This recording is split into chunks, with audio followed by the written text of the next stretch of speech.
Yeah. Where's Logan? Where'd Logan go? I can't see him on the screen. Oh, no.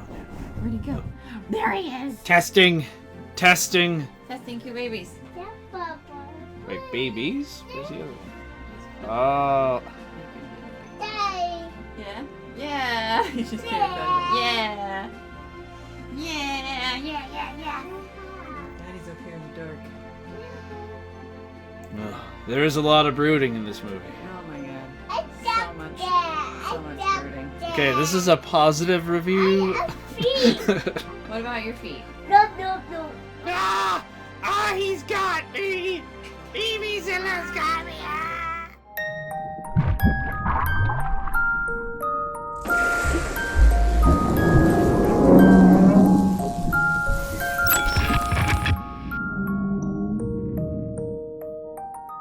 What's stomping, Kaiju viewer? Why, it's a Bran Geiger reading new Godzilla movie, of course. Godzilla Minus One has made landfall in a limited theatrical run, and I'm here to rave about it. In this video, I'll start by giving my non-spoiler 2 cents before transitioning into heavy Titan spoilers. And then in closing, I'll wrap everything up by explaining why I think Godzilla Minus One changes everything. So here are the non-spoilers. Godzilla Minus One is a groundbreaking emotional journey. It has instantly become one of my all-time favorite films. It's not only a fantastic Godzilla movie, it's a marvelous motion picture overall. Leading the story is an ensemble of endearing, unforgettable characters. They're flawed, relatable, and make you squirm every time they're in danger. Ryunosuke Kamiki is playing Koichi Shikishima, a former kamikaze pilot racked by survivor's guilt. Minami Hamambe is his co-star, and she plays Noriko Oishi, a woman struggling to survive in a Tokyo recently ravaged by the air raids. How these characters meet and form a close bond becomes the core of the story. There are several supporting characters, all of whom play prominent roles and undergo character arcs uniquely suited to them. Godzilla is as magnificent as he is terrifying. Seriously, Godzilla has never been this scary. The opening scene instantly has me hooked and spooked.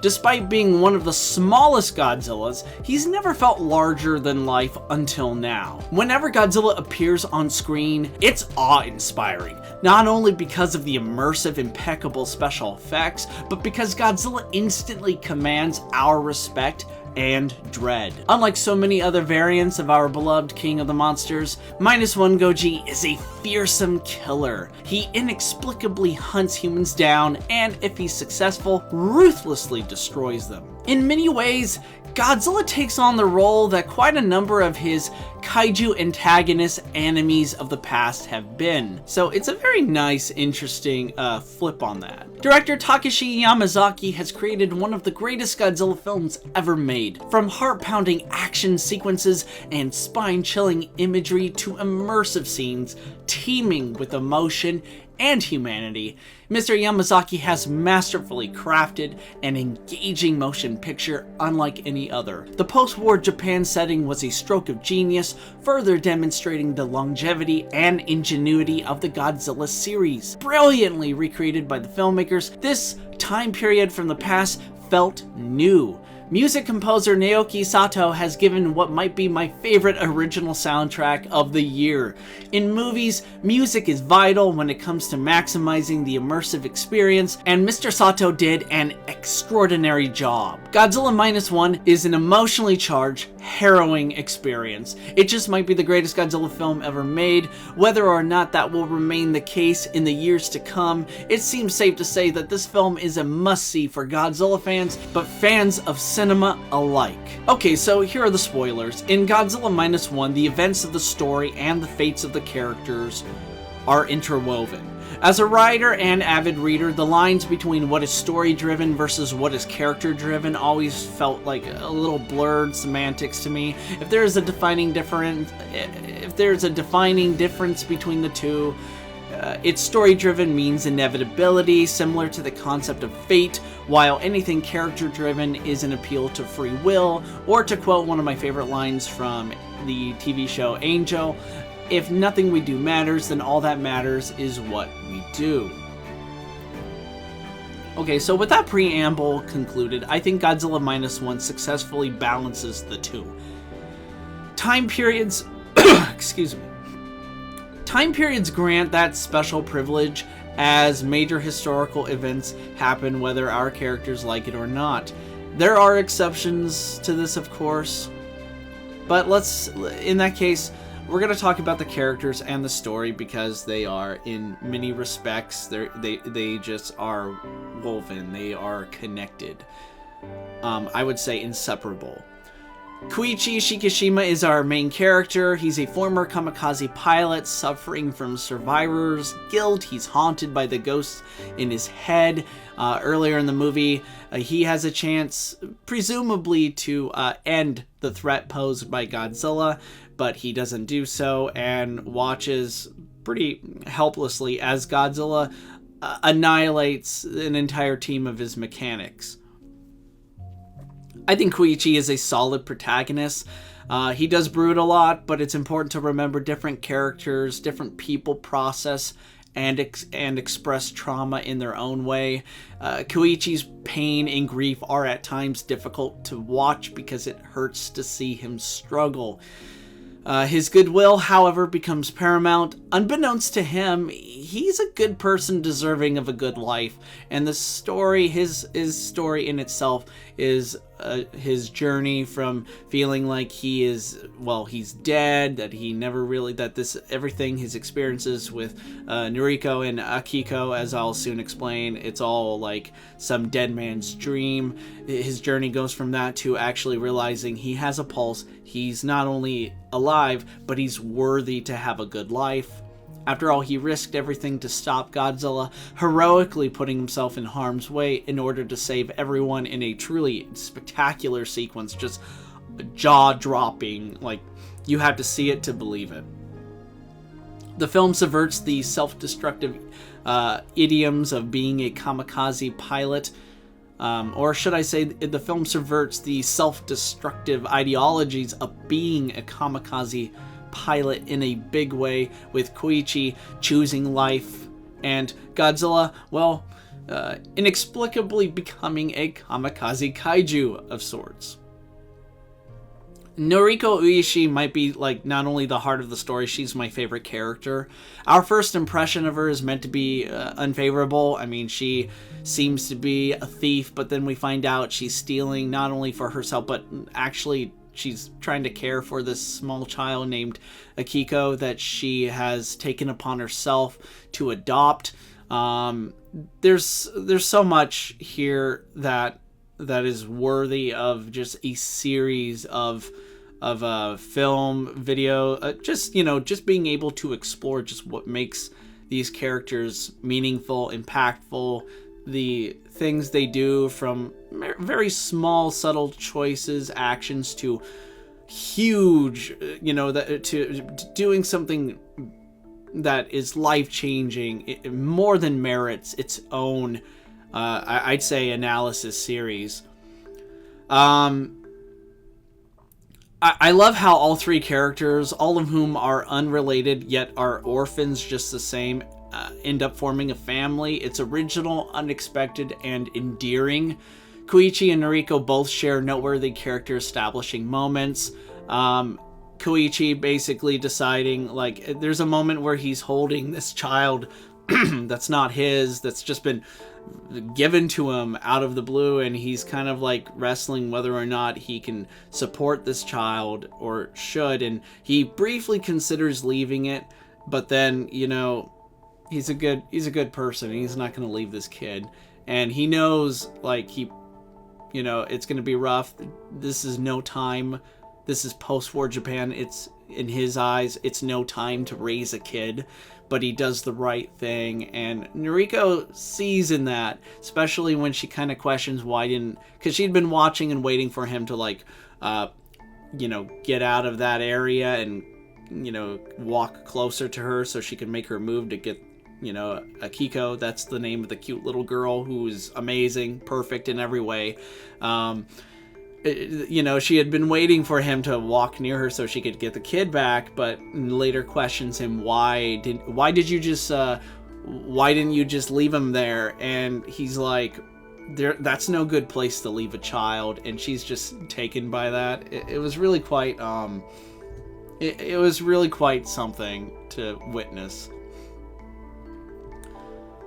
There are so many things that happen throughout the course of this story between these two characters alone.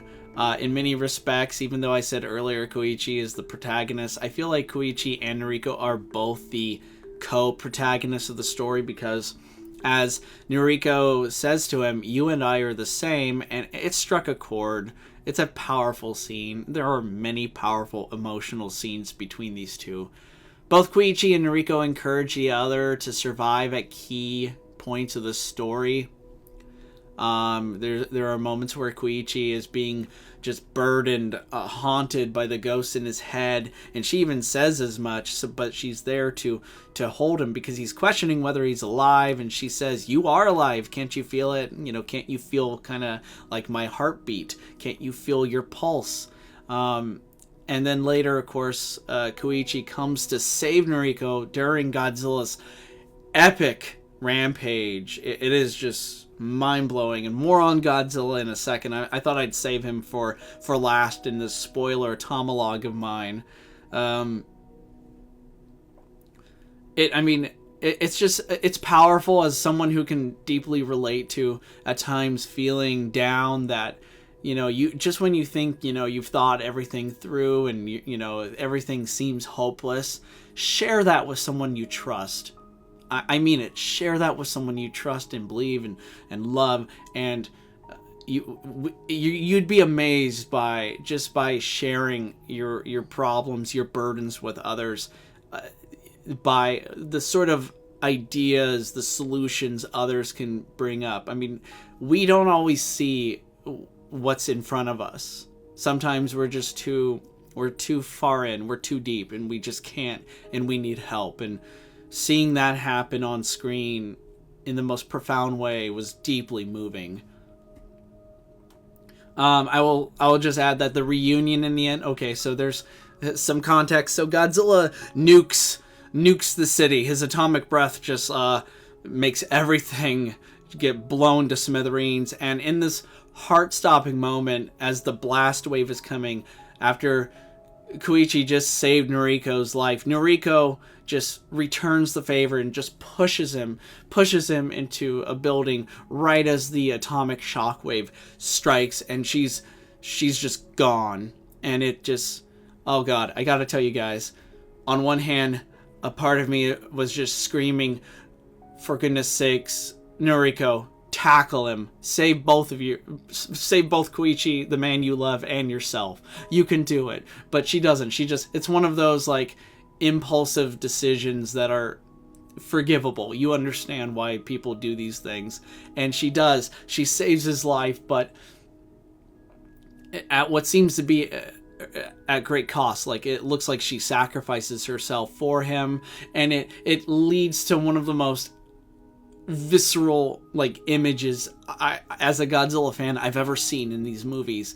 Godzilla is like just screaming, roaring at the mushroom cloud he's made. It's like a monument, a sort of living, maybe not living, but a manifestation of not only his power, his destructive power, but his ultimately his end game. He's declaring war on the human race itself.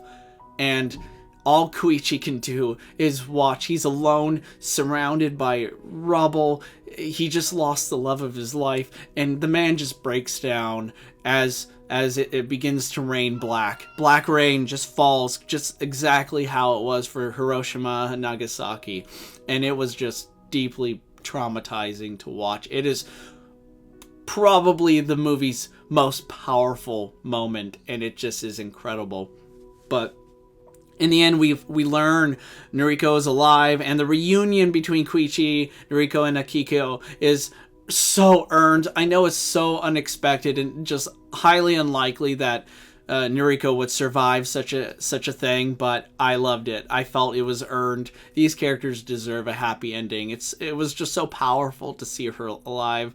But I gotta say, like, it was a great, interesting mirror reflection of how our Koichi, this entire movie, has been living with the guilt of all these ghosts in his head, and now he actually sees his one true love alive, and he goes and he touches her and sees that she's not a ghost, she's real, and this is the life that he's earned. This is the family that he's helped raise, and he is worthy of that, and it was just so powerful.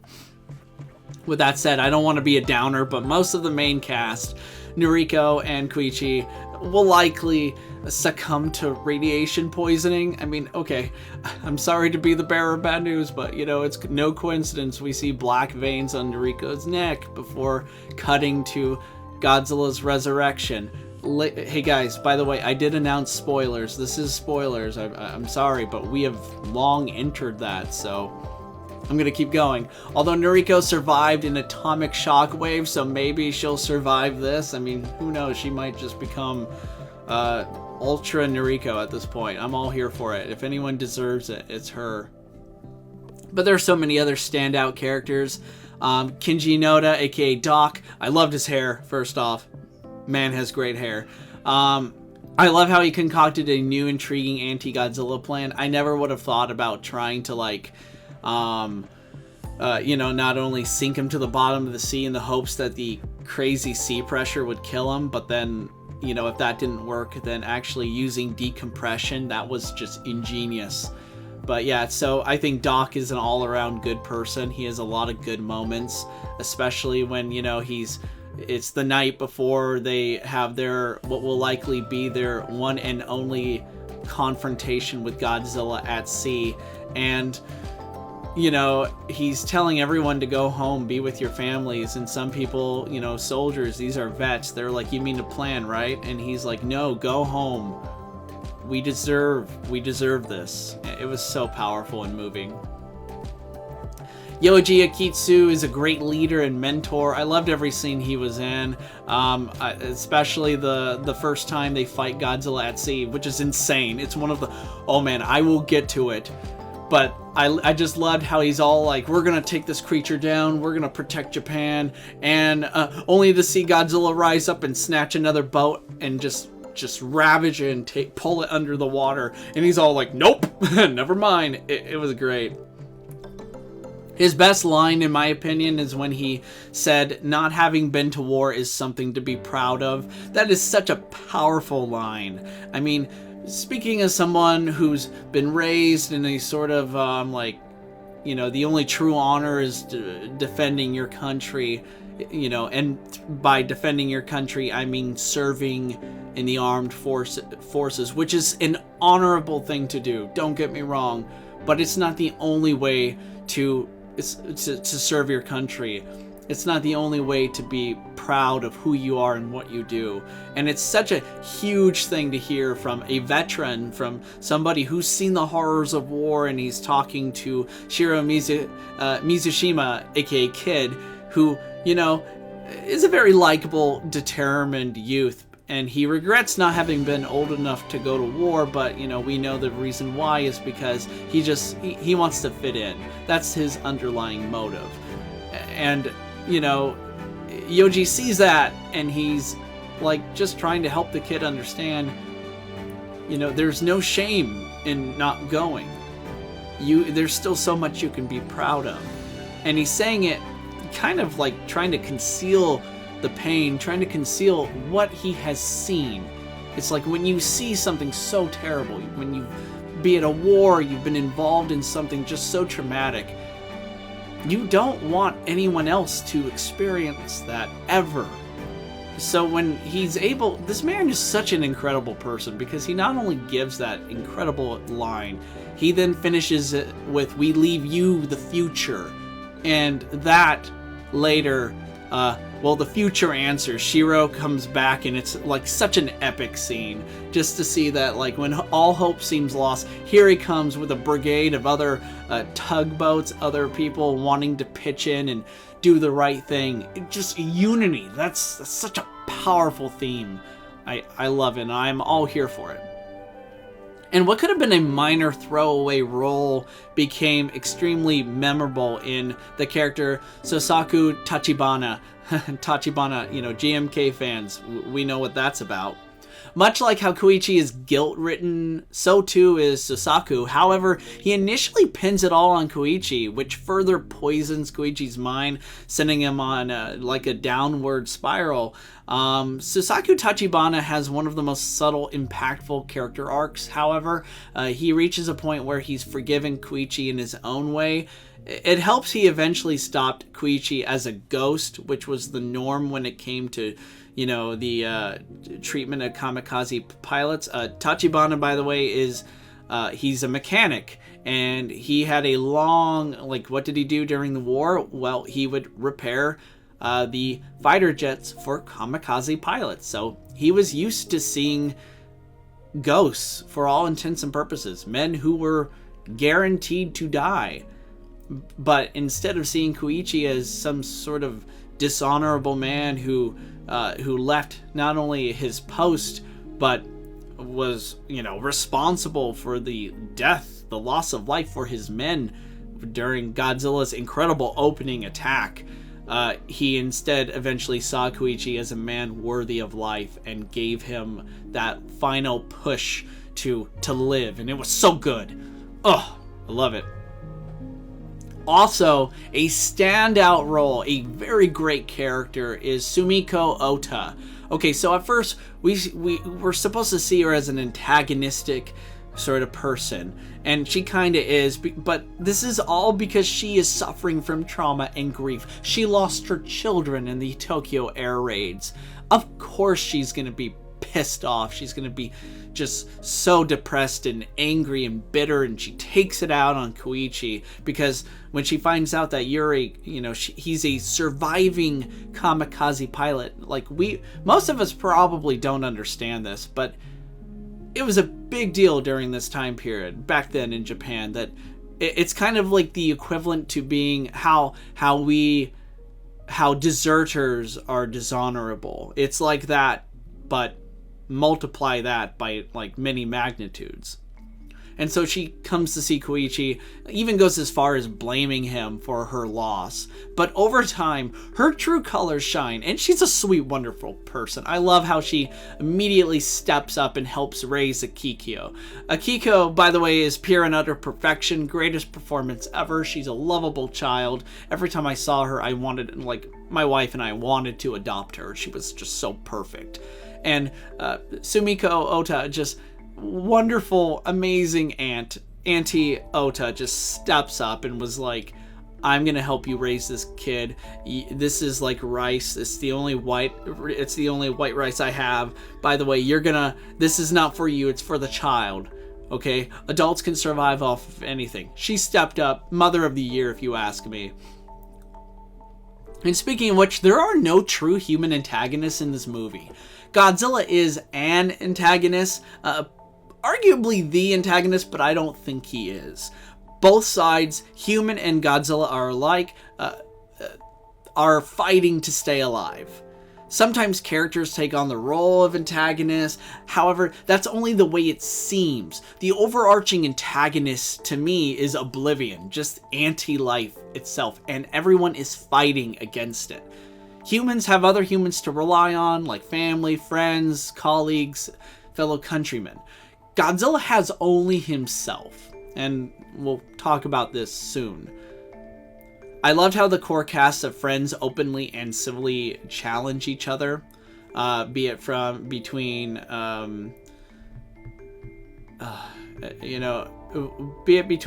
Noriko and Koichi, or Koichi and his friends, his co-workers, his colleagues. They all challenge each other. And when Doc begins to reveal his anti-Godzilla plan, they're all basically giving him pretty good, they're asking him hard-hitting questions. And it's I feel like this is true friendship. Friends hold each other accountable. They ask each other those really hard-hitting questions that sometimes we're too afraid to ask ourselves. I think monster movies are at their best when they challenge the humans. If the characters are boring, then they are unworthy of the monster's challenge and subsequently fail. And as of this recording, we have Godzilla Minus One happening concurrently with the MonsterVerse Godzilla series, with more independent projects on the way. I love everything about this, and you know, what's interesting to me is how Godzilla is depicted in Japanese and American stories. There's one crucial difference. Like, the Japanese typically portray Godzilla in a much different way than their American counterparts. Japanese Goji simply lacks emotion. Not always, of course, but as of late, the Japanese Godzilla lacks emotion. He's less of a living thing and more like something beyond our understanding. He's more godlike. Instead of exhibiting emotions, Godzilla instead invokes emotions in others, and I thought that was... I love it. Now, don't get me wrong, I love how the MonsterVerse Godzilla is depicted. He's all about maintaining balance in the world. He's a true king, a god king amongst his kind. I love how expressive he's becoming. It's similar to Showa Godzilla, by the way, who's an extremely expressive Godzilla, especially in his, not just his facial expressions, but in his body movement, his body language. But I do love, and I don't know which one I prefer yet, but the fact that the strong contrast between the two, which the Japanese Godzilla typically invokes emotions in the humans it's threatening, whereas the American Godzilla is expressive, is a really cool, interesting thing to witness. The politics of Godzilla Minus One surprised me. Initially, some fans in the West were concerned this film might have an anti-American message. I wasn't one of those fans, however, I was still expecting the characters to be anti-American. I mean, it would have been completely understandable. I'm not saying I'd agree with it, but I'd get why. And yet the film went into a different direction on the political spectrum. Personally, I think this was the right approach. Most people, no matter their socioeconomic conditions, don't care about zero-sum politics. Those that think and talk about politics constantly, as in those of us who are in a position to be able to do that without repercussions, are living a privileged lifestyle. I mean, here I am. I'm living proof of that. I have a roof over my head. I have fresh running water. I have food on my table. I am privileged to the point where I can not only be critical of my government, of what's happening in the world, but I could also take the time to think about things that are non-essential, like talking about Godzilla on the internet. For like, yeah. But Godzilla Minus One's characters are not so privileged. Long before Godzilla showed up to terrorize Japan, these characters were fighting for their survival every day. That was not only the best direction to take, it was the right one. It was the most humane way to depict these people, you know, as people, actual living human beings. And citizens taking matters in their own hands, that was a powerful message.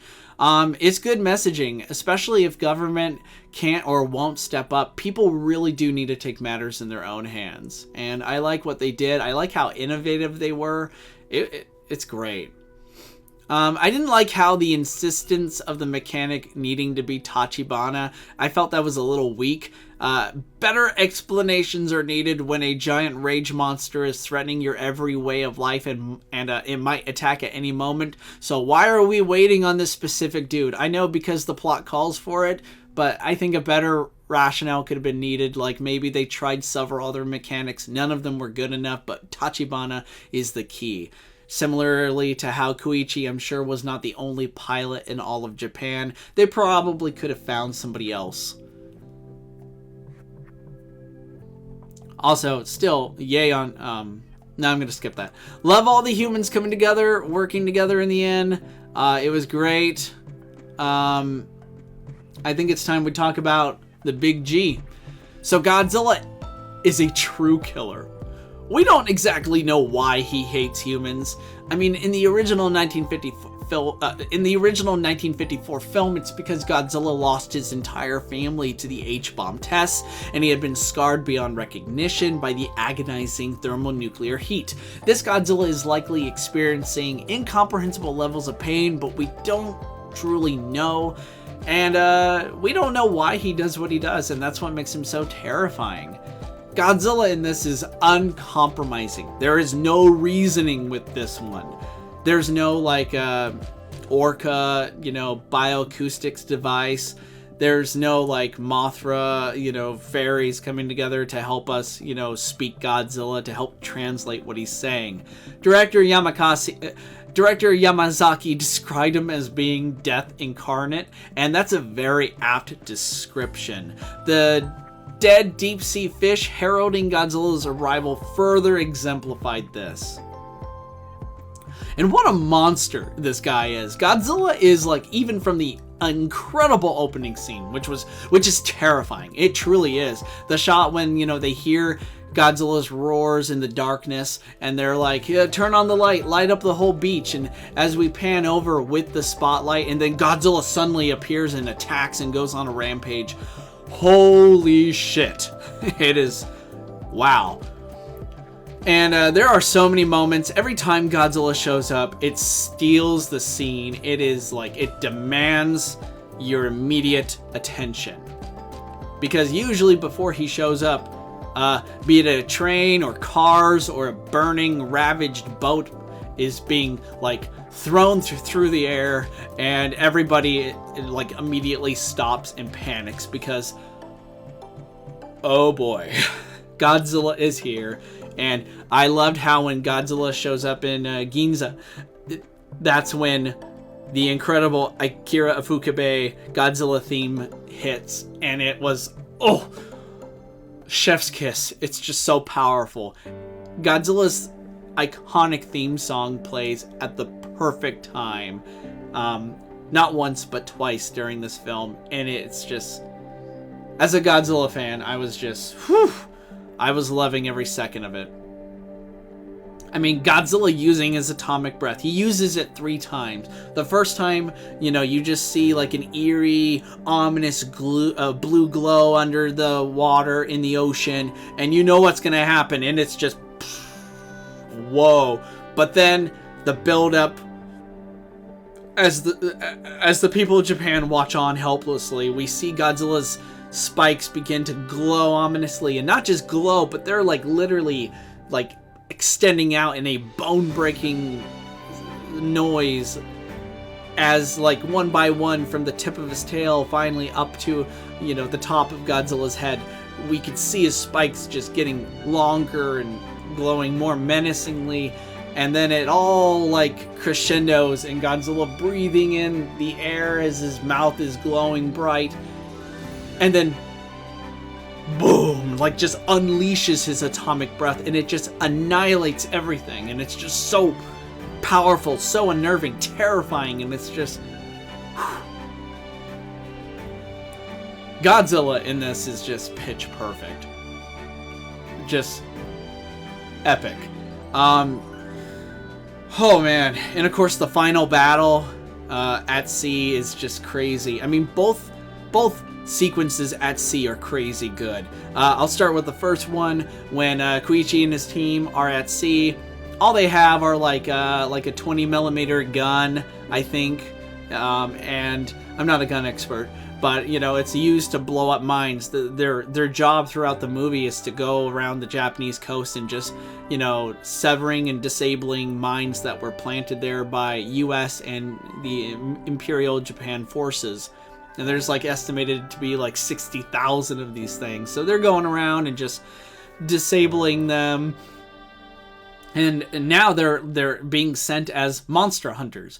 And because the United States isn't going to help here, and I thought that was a pretty, in film, it's because, the United States doesn't want to provoke, tensions with the Soviet Union. I thought that was a little weak as explanations go, I mean, I'm by no means a historical expert or anything, but I do feel like the United States would most likely at least communicate to their Soviet rivals that, like, hey, this thing is sinking our ships. We are going to engage. And considering like less than a decade later, the United States is willing to take action in what would become the Korean War. I think they would protect Japan, as Japan at this point was becoming one of its main, I mean, eventually it would become its main ally in the Pacific. And so I kind of didn't buy that explanation. I feel like the United States would absolutely attempt to take Godzilla down in one way or another, especially since they're losing warships to the nuclear menace. But I was very hesitant initially, because I was one of many who thought that, given what we saw in the trailer, that the United States might be dropping another atomic bomb, only this time, instead of on Japan, it would be to try and kill Godzilla. That made me feel very unnerved, very stressful. Like, the implications behind that would have been just, I mean, given how serious and how well made this film ended up being, it probably could have handled that in a very comprehensive, like, I'd say, as it could have approached it in a very humanitarian, like, open-minded way, but it still would have been, it would have been powerful. I think instead what I would have done is the United States would send in a naval force to try and take Godzilla down, and then our heroes, after epically trying to take Godzilla down on their own with mines. I don't want to, like, take away from what we got in the movie, because it's great. It's a holy shit, like, heart-pounding scene as Godzilla is trying to chase our heroes across open water, and they're, like, trying everything to stay alive. They even succeed in, like, getting one of the mines inside Godzilla's mouth and detonating it, and it, like, literally blows half of his head open, only to watch, like, helplessly as Godzilla regenerates in seconds. Which, it's interesting because this Godzilla's regeneration it's not perfect. It's not like other Godzilla's healing factor. This one leaves scabs, scars, injuries, and he's racked with it all over his body, suggesting he is constantly regenerating. But just to, to finish what I was saying earlier about what I think the United States would have done, or maybe should have done in the movie, they should have sent a naval warship force, like, after Godzilla around this time, and then our heroes watch helplessly. I keep saying helplessly a lot because it's kind of the theme, but they watch as Godzilla just decimates the entire United States Navy or something like that, and then Japan is left to pretty much fend for itself. Oh man, and the final battle was just insane. It was so well done. The anti-Godzilla plan seemed to have been working, but Godzilla 2 is fighting for his survival, and everything just goes south, and there's this moment where you don't know if Godzilla is going to win. All these characters, all these people, and throughout the movie, you have to understand, I usually cheer for Godzilla, okay? Not in a I hate people sort of way, but, it's a movie. These are movies, so yeah, I'm rooting for Godzilla. But throughout this movie, I'm praying Godzilla doesn't hurt these people. Absolutely praying that he doesn't hurt them, because I care so much about them. And in the end, I genuinely believe that there's a big chance that's going to happen. Godzilla might actually do it. He might destroy these people I've come to care about.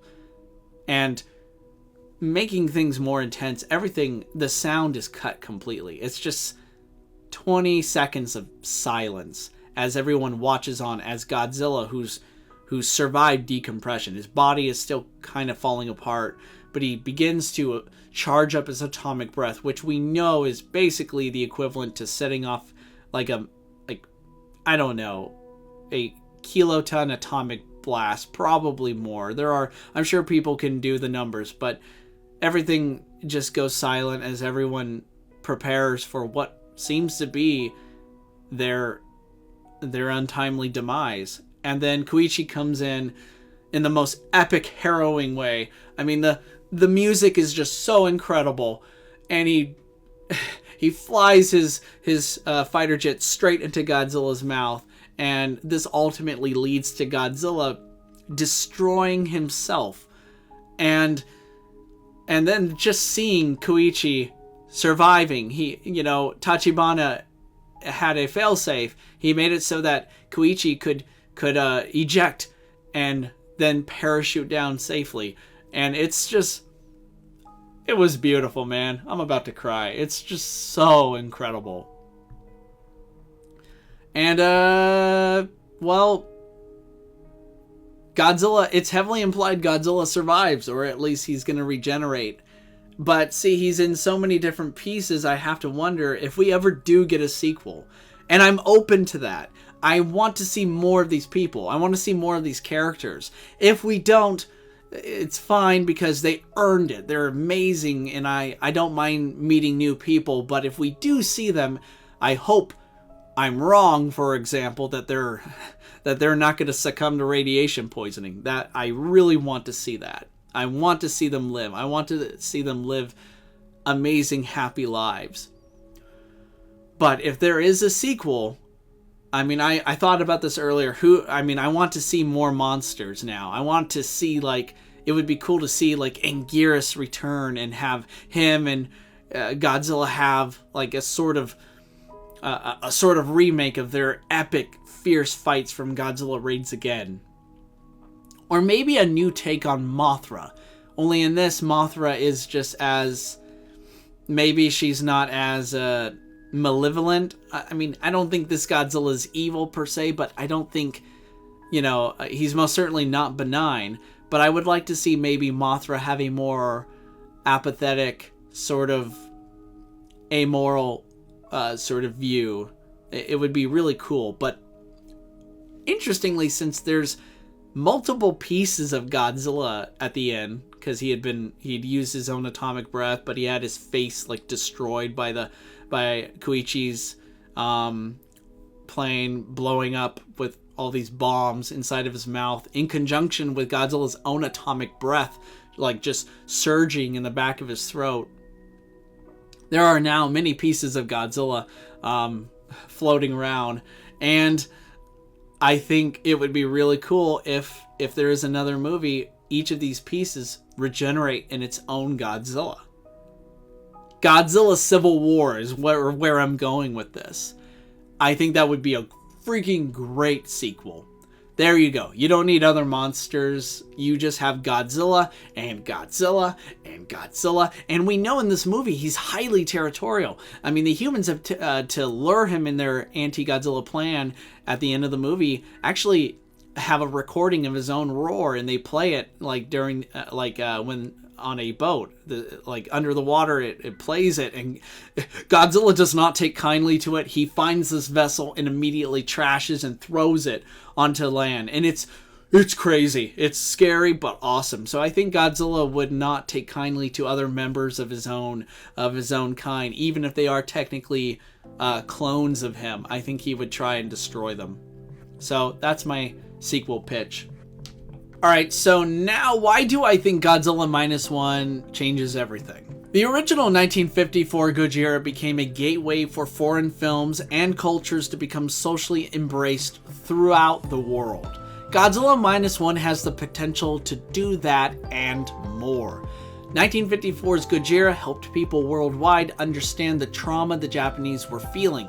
For Japanese audiences, seeing their fears and anxieties of the atomic bomb being addressed felt therapeutic. I think Minus One goes a step further. Whether your side won or lost the war, it should come as no surprise that living in poor socioeconomic conditions greatly diminishes your chances of survival. whether you're in a war-torn country or not. This is an economic fact. Godzilla Minus One is not only trying to show how hard it was for the Japanese to rebuild their country, it's acknowledging these extreme hardships in general. The fact Godzilla Minus One didn't hotly condemn other nations when it could have kind of gotten away with it, if you ask me, but it didn't. And it was not only admirable of it not to do so, it was, I believe, an appeal to our common humanity. Noriko said it best herself. You and I are the same. War threatens our survival every time. The only way to overcome that is to embrace our humanity, our shared humanity, to embrace each other. That means looking beyond social constructs like borders and such. The humans defeated Godzilla through an elaborate plan, but in the end the humans won because, unlike Godzilla, the humans worked together. We're united. It's why I think in a sequel involving a sort of Godzilla civil war, I think the humans can still come out ahead, because Godzilla, this Godzilla anyway, would never make an alliance with another Godzilla. And that is ultimately Godzilla's downfall. Where Godzilla falls, we rise. And it's because we are a united species. We are a united people. Gojira warned against the horrors of nuclear war. Godzilla Minus One has a similar message, but it adds greater emphasis on not only what, but whom are being threatened by agents of war. Minus One's anti-war message is only eclipsed by its framing of the indomitable human spirit. Together, we are at our strongest. This is exemplified in the film many times. My favorite happens to be when Koichi begins to question whether he's alive. His time with Noriko and Akiko seems too good to be true. Noriko holds him close and says, "You are alive. Can't you feel it?" Without others, we're left alone to our vulnerable thoughts.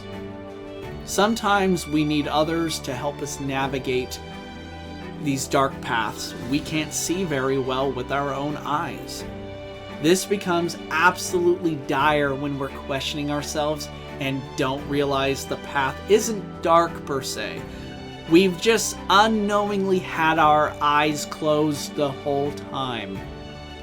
And we needed someone preferably we could trust, to help us, to help hold our hand, to help guide us until we are strong enough, resolute enough, confident in ourselves to explore this crazy thing called life. And that is why I think Godzilla Minus One changes everything. We have, in my opinion, a Godzilla film that not only wants us to see the hardships of life, of human life, but to see and believe that there is a light at the end of the tunnel. There is a way that we can persevere. It has such a strong message that I feel like moving forward, every Godzilla film should capitalize on just what made Minus One so powerful. It's the human element. It's the human character. It's the characters. It's how important, how vital they are to these stories. And how that is juxtaposed with Godzilla. Godzilla means many things to many different people. Be it a nuclear metaphor, to a protector of the planet, to an anti-hero, to a god of destruction. Godzilla, to me, at the end of the day, represents change. He's highly adaptive. He can evolve with the times. And so can we. And so too can the Godzilla series. Thank you for watching. I appreciate it. Please let me know what you think.